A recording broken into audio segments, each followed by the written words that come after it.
ఏంటి మరి ఊపి ఎలా ఉంది? ప్యాన్ ఇండియా బాక్స్ ఆఫీస్ బద్దలు కాబోతుంది.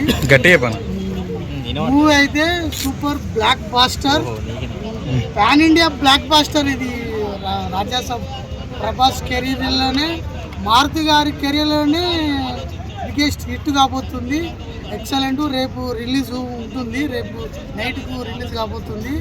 మొత్తం ముందుగా ప్రభాస్ సార్ గారికి మాకు మేము చెప్పేది ఏంటంటే ముందుగా కంగ్రాచులేషన్స్ చెప్పుకుంటున్నాం. అదే ఈ సినిమాలో పాటలు కొంచెం ఏమీ అంతగా పేలలేదు, వినసొంపుగా లేవంటున్నారు. కొద్దిగా ఈ మధ్యన పాటలు బాగపోతే సినిమాలు కూడా జనాలకి లైక్ చేయలేకపోతున్నారు. అవునండి, కొద్దిగా టాక్ కూడా డల్ అనిపిస్తుంది.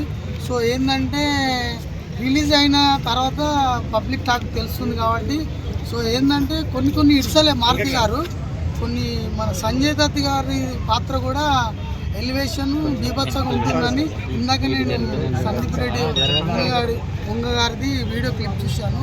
సో ఏంటంటే సినిమా విడుదల అయ్యేదాకా తెలియదు.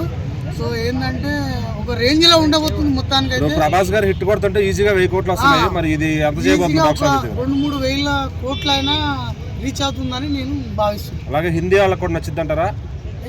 డెఫినెట్ గా మొత్తం పాన్ ఇండియా లెవెల్ ఒక 3,000 కోట్లు కలెక్షన్ చేస్తుంది డెఫినెట్ గా.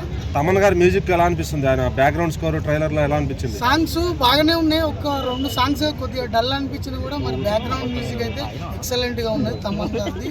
సో ఏంటంటే బాక్స్ ఆఫీస్ బద్దలు కాబోవడానికి రెడీగా. అలాగే 3 హీరోయిన్లతో మరి ప్రభాస్ గారు డాన్స్ ఎలా ఉంది? ఉన్నది ఒక సాంగ్ లో చూశాను నేను.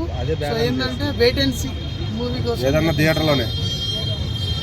Thank you. థ్యాంక్స్ అన్న. మహిళలు మాట్లాడే బుద్ధి లేని వాళ్ళు మాట్లాడతారు, బుద్ధి ఉన్న వాళ్ళు అయితే ఎవరు మాట్లాడతారు?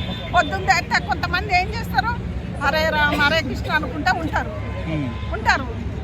ఇంకా ఇప్పటి మహిళలు అన్వేష కావాలి, 10,000 ఇస్తారని ఆశపడుతున్నారు అంతే. ఆ డబ్బు కోసమే మరి. అంటే 10,000 ఇస్తే హిందుత్వాన్ని అమ్మేస్తారా వీళ్ళు? అమ్మేస్తారనే కదా, మన హిందువుల్ని కూడా అట్లా పెట్టేస్తారన్నమాట. మరి అదే కదా, దేవతలను తిట్టారు, ఇంకెవరెవరిని తిడుతున్నారు, అయినా సరే సెన్స్ లేకుండా. ఎందుకన్నాడో చెప్పనా అన్వేష్, ఎక్కడ గుళ్ళు గోపురాలందరూ గోల కొడుతుంటే వాళ్ళని ఏం తీసుకుంటారు, నన్నేం తీసుకోరు. అట్లానే ఉంది. అంతేనా? అవునమ్మా. గుళ్ళు గోపురాలు ఆడ పెద్దమ్మ తల్లి, ఇక్కడ పోషమ్మ తల్లి, ఇక్కడ మన సికింద్రాబాద్ అవును గుళ్ళన్నీ తీసేస్తాను. అంత తల్లులే గుళ్ళు నేనంటే నా డిఎస్పీ పెద్దోళ్ళు ఉంటా.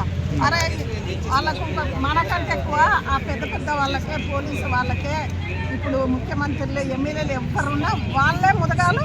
అరే ఒక దేవతని, ఆ దేవత కోసం శ్రీరామనయం కాగానే తామలలో పెట్టుకొని ఇట్లా నెత్తిని పెట్టుకొని పోతారు కదా కొంతమంది గవర్నమెంట్ చేసుకొని. ఏం ఫరక్ పడదు. విజయ్ తలపతి. ఓకే.